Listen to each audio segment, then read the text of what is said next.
Hello everyone, welcome to my channel. इस video में हम हिंदी व्याकरण के प्रश्न करेंगे। हिंदी व्याकरण से प्रश्न हर परीक्षाओं में पूछे जाते हैं, चाहे वो टीचिंग एग्जाम्स हो या नॉन टीचिंग एग्जाम्स हो। हिंदी व्याकरण के क्वेश्चन जरूर आते हैं। आजकल परीक्षाओं में जिस प्रकार के प्रश्न पूछे जा रहे हैं उसी प्रकार के प्रश्न मैं इस वीडियो में लेकर आई हूँ। चलिए वीडियो शुरू करते हैं।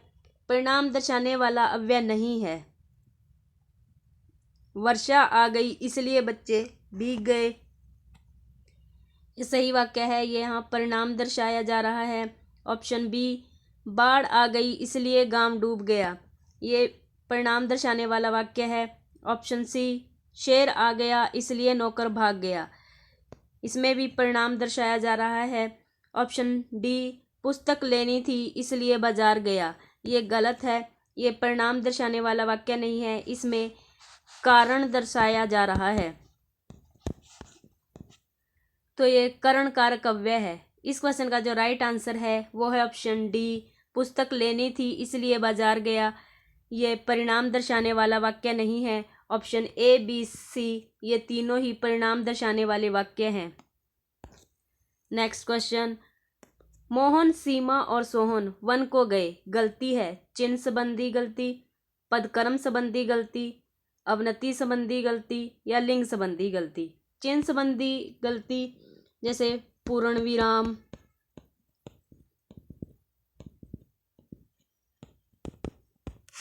अल्प विराम, अर्ध विराम,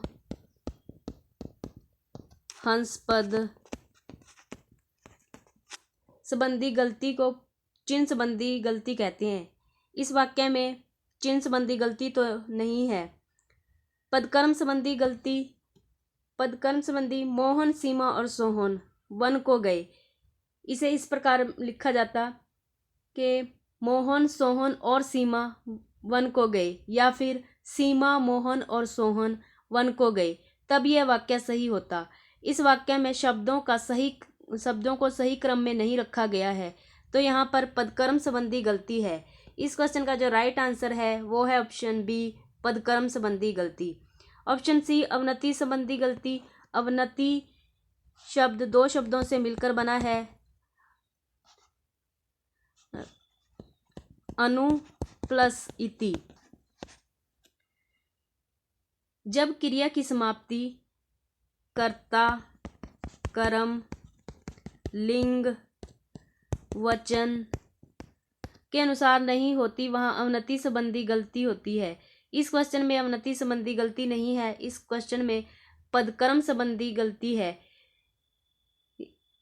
इस वाक्य में ऑप्शन सी में शब्दों को सही क्रम में नहीं रखा गया है। नेक्स्ट क्वेश्चन, सोहन दौड़ता तो आगे निकलता।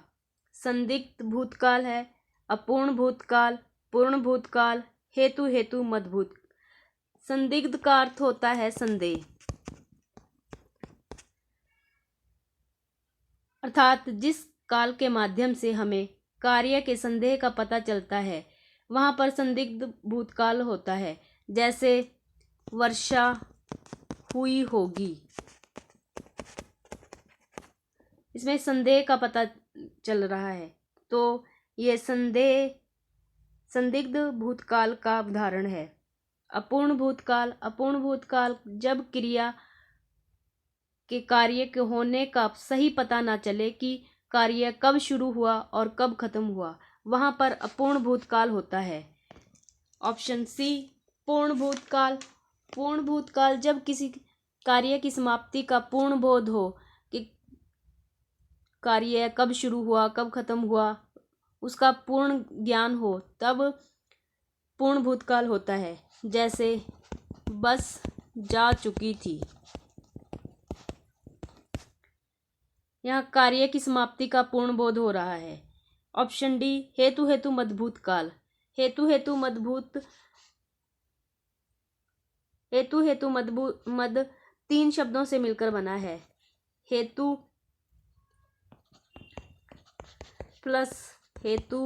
प्लस मद।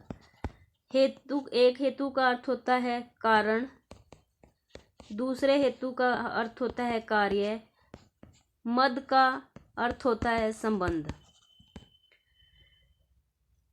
हेतु हेतु मजबूत 3 शब्दों से मिलकर बना है। हेतु हेतु मजबूत में कार्य तथा कारण का संबंध दर्शाया जाता है। जैसे राधा पढ़ती तो पास होती या फिर हो जाती। ये हेतु हेतु मजबूत काल का उदाहरण है। इस क्वेश्चन का जो राइट आंसर है वो है ऑप्शन डी, हेतु हेतु मजबूत काल। सोहन दौड़ता तो आगे जाता, तो से पता चल रहा है यहाँ पर हेतु हेतु मजबूत काल है। नेक्स्ट क्वेश्चन, कौन सा ध्वन्यार्थक समूह नहीं है? जो ये जानवर दिए हुए हैं और साथ में इनके जो किस प्रकार की आवाजें निकालते हैं ये उनसे संबंधित है। वो रंभाना गाय, ये सही है। गाय ऑप्शन बी हिनहिनाना बकरी, बकरी नहीं हिनहिनाती, ये घोड़ा हिनहिनाता है। इसका संबंध हिनहिनाने का संबंध घोड़े से है। छुक छुक रेलगाड़ी सही है। काम काम कौवा करता है सही है। इस क्वेश्चन का जो राइट आंसर है वो है ऑप्शन बी हिनहिनाना। ये ध्वन्यार्थक समूह नहीं है। नेक्स्ट क्वेश्चन, नाच रंग पद में समास है। नाच रंग 2 शब्द से अगर इसका समास विग्रह करेंगे तो नाच और रंग होगा।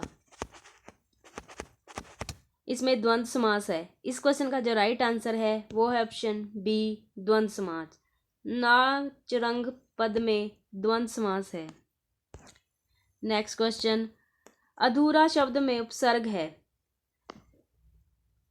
अधूरा शब्द में अध उपसर्ग है और ये हिंदी का उपसर्ग है। इस क्वेश्चन का जो राइट आंसर है वो है ऑप्शन सी अध। अधूरा 2 शब्दों से मिलकर बना है, अध प्लस पूरा। नेक्स्ट क्वेश्चन, संभाव्य भूतकाल है। चला गया हो, चला गया होगा, चला गया था, चला जाता था।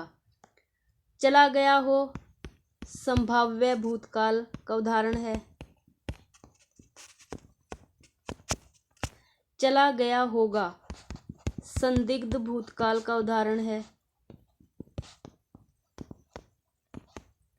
चला गया था पूर्ण भूतकाल का उदाहरण है।